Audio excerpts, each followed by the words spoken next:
सांगवडेवाडीचे लोकनियुक्त सरपंच सुदर्शन बाबासो खोत यांच्या 50व्या वाढदिवसानिमित्त कार्यक्रम आयोजित करण्यात आला होता.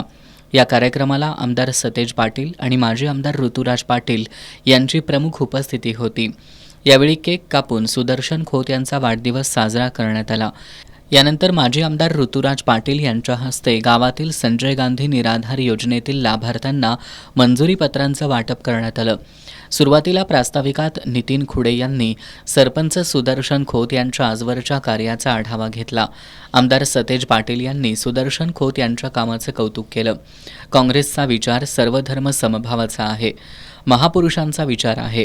चांगला विचार मारणारे कंस निर्माण झाले आहेत. त्यामुळे विचार जगला पाहिजे, ही जबाबदारी आपल्या सगळ्यांची असल्याचं आमदार पाटील यांनी सांगितलं.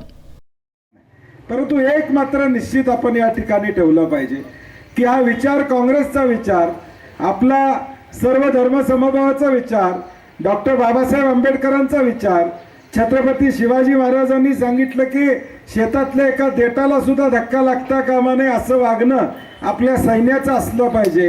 हा विचार पुढच्या काळामध्ये एकत्रित ठेवण्याचं काम उद्याच्या भविष्यकाळात आपल्याला या ठिकाणी करावं लागेल.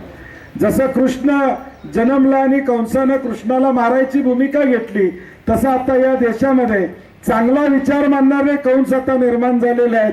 आता आपली जबाबदारी आहे, कृष्ण जगला पाहिजे, वाढला पाहिजे आणि चांगला विचार या समाजामध्ये मोठा झाला पाहिजे. ही जबाबदारी उद्याच्या भविष्यकाळात आपल्याला या ठिकाणी घ्यावी लागेल. देशातील शेतकऱ्यांना अडचणीत आणण्याचं काम केंद्र सरकार करत असल्याचा आरोप त्यांनी केला. महादेवीचा विषय धार्मिक विषय होता, लोकांच्या श्रद्धेचा विषय होता.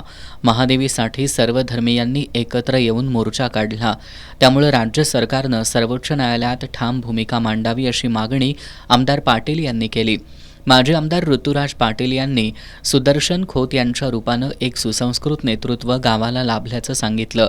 सुदर्शन खोत यांनी राजकीय सामाजिक कार्यात आमदार सतेज पाटील आणि माजी आमदार ऋतुराज पाटील यांची मोलाची साथ मिळाल्याचं सांगितलं.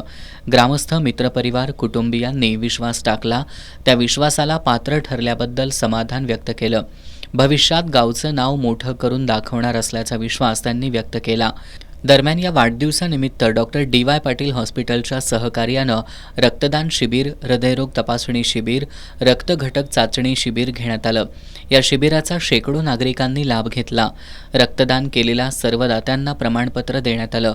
यावेळी अण्णासो खोत, माजी सरपंच सुजाता खोत, शीतल खोत, माजी जिल्हा परिषद सदस्य शशिकांत खोत, गोकुळचे संचालक प्रकाश पाटील, विजयराव पाटील, बाबासो माळी, बापूसो संकपाळ, भुजगोंडा पाटील, CS पाटील, उचगावचे सरपंच मधुकर चव्हाण, गोकुळ शिरगावचे सरपंच चंद्रकांत डावरे, सांगवडेच्या सरपंच रंजना गुरव, अर्जुन इंगळे, मोहन खोचगे, कुमार खुडे, रामगोंड पाटील, शांतीनाथ चौगुले, सागर पाटील, कीर्ती मसुटे, महेश जाधव, रावसाहेब पाटील यांच्यासह खोत कुटुंबीय, ग्रामस्थ उपस्थित होते.